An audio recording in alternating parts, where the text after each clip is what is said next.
In this video, I'm going to walk you through the process of making your own unit circle. So first, I think I'll show you some examples. So right behind me, I've got a unit circle gong. One of my students was super ambitious. Let's talk about why maybe that may not work. Even though all of the information is accurate, and I can even read it, like if I was asked to find cosine of 7 pi fourths, I find 7 pi fourths, I find the x value, root 3 over 2, and good job, I found it. But this is not going to be, it's not going to travel well, so I'm not going to be able to, take it with me to class or, it's not going to work well. Another one of my favorites is just this Pikachu. This works really well. It's nice and colorful, and again, I can clearly read cosine of 7 pi fourths. I can find the 7 pi fourths, which must be this orange ray, and the cosine is the x value, root 2 over 2. So this works well, but again, it's not going to fit in my 3-ring binder with my notes and homework. It's not going to fit in my spiral or a folder where maybe I'm keeping my homework organized. So though it works well, especially like maybe hanging on a wall next to your desk, something, if you're always by your desk, that may work, but you want to have it available. You want to keep it with you. So a good one, sorry if I'm making you dizzy, is this Charlie Brown. I like this one a lot, but there is something wrong with it. So this is perfect, and again, I can clearly read it. If I'm looking for the cosine value of 7 pi fourths, it's clearly root 2 over 2. But something to notice. Notice how big 30 degrees is. Then the difference between 30 and 45 should be 15 degrees. But these angles look identical to me. So just make sure when you're measuring out the angles, you use some sort of protractor, or remember that like at 30 degrees sits at the 2 o'clock position, 60 degrees will sit at the 1 o'clock position, and 45 degrees is halfway in the quadrant, and yeah, just try to be more accurate. Now I'm preparing to do my own unit circle, so I've got some nice graph paper, so maybe I can help me be symmetrical. I've got a straight edge, I've got my protractor, I have a circle maker, but I think I'll just use a compass. Of course, I've got one to reference so I don't make any mistakes. And I'm gonna try to use some color.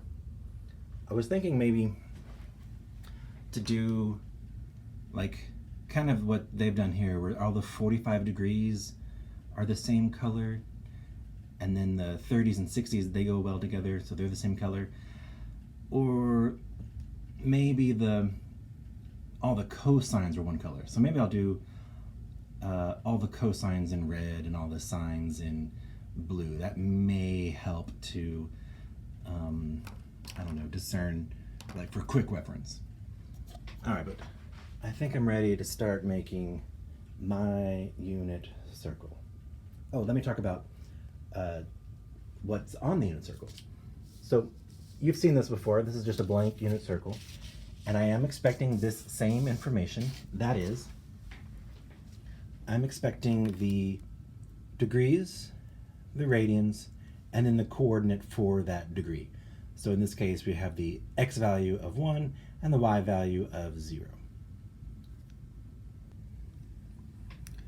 So again, I'm looking for degrees, radians, and then the coordinate, which represents the x and y, which is the cosine value and the sine value. So that if I'm asked for the cosine value of pi fourths, I find the radian pi fourths, and then the cosine is just that first x value, root 2 over 2.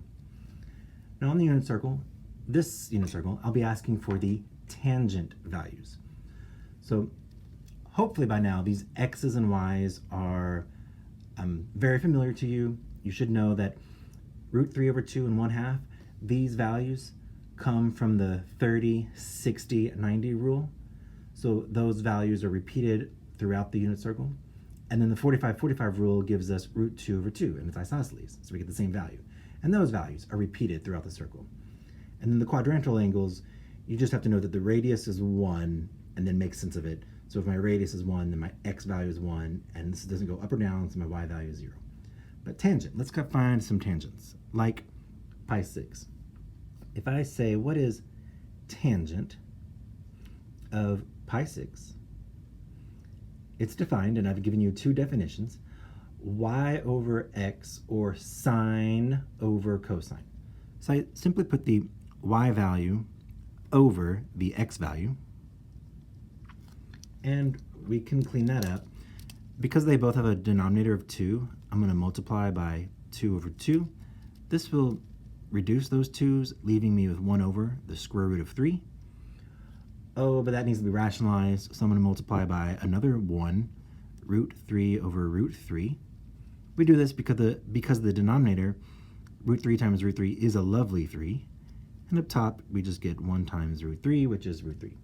So the tangent value for pi 6 is root 3 over 3. So maybe on your unit circle, off to the side, you choose a special color for tangent, maybe purple, and you say the tangent value is root 3 over 3. And then, of course, as soon as you know this, then you know the tangent value for 150 degrees. That's the 5 pi 6 on the quadrant 2. So this kind of reflects over into quadrant 2.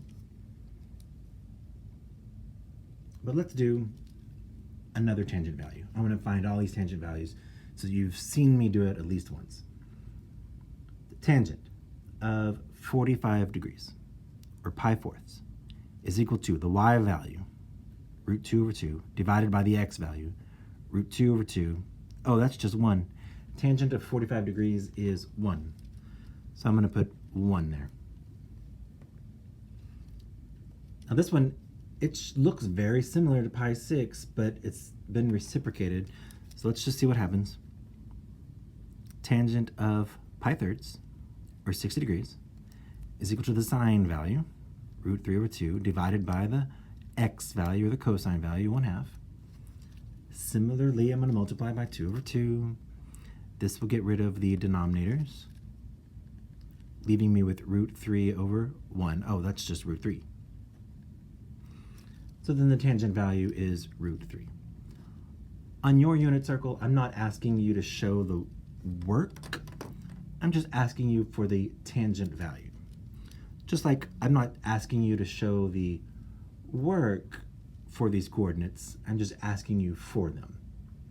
But I'm showing you the work in case you don't know where these tangent values are coming from. So I would show on my unit circle root 3 over 3, 1, and root 3. Those values will repeat themselves about the unit circle. They'll just change their signs, SIGNs, if they're positive or negative, depending on which quadrant. All right, I'm going to get started. So here I am, I've traced a circle in pencil, and now I'm tracing it in black. Everything in pencil first is probably a smart idea. I made sure that my circle would be nice and centered on the Cartesian plane. Now I need to measure out those angles, and I could eyeball it, but I mean I happen to have a protractor. And the way you use a protractor, you just kind of line up this circle with the origin, and you notice there's a line here, horizontal line. You just line that up with your axes. And then if you need a 50, I don't need 50. If you need a 60-degree angle, you just kind of put a point right there. That way you can then draw a line from the origin through that point. And just draw a line there, and that'll be a 60-degree angle. Oh man, I said I was gonna use color, and then I just went with it. Oh well, mine will be boring. I was debating where to put the 30 degrees, and I didn't know if I should put them always below or always above, or kind of mix match it. So I just kind of whited out part of my ray, my terminal side, and then just put them on there. Maybe that'll help. identify which side is which angle. Well, it's alright, I guess. So I remembered to just leave blanks in my lines. They're kind of small, so if I had written them out here or made the blanks bigger, I could have written them bigger. But I think this is pretty nice. I can tell that, you know, cosine of 7 5/4. You look at 7 5/4, you look at the cosine, it's sitting right there. This is good. All I'm lacking now for full credit is tangent. And I was supposed to do color, so I'll throw in some color. Alright, I, in purple, decided to write the tangent values. And so they are now clear. So if I asked for tangent of 7 5/4, I would find 7 5/4. Look down here for the purple value, -1. So tangent of 7 5/4 is -1.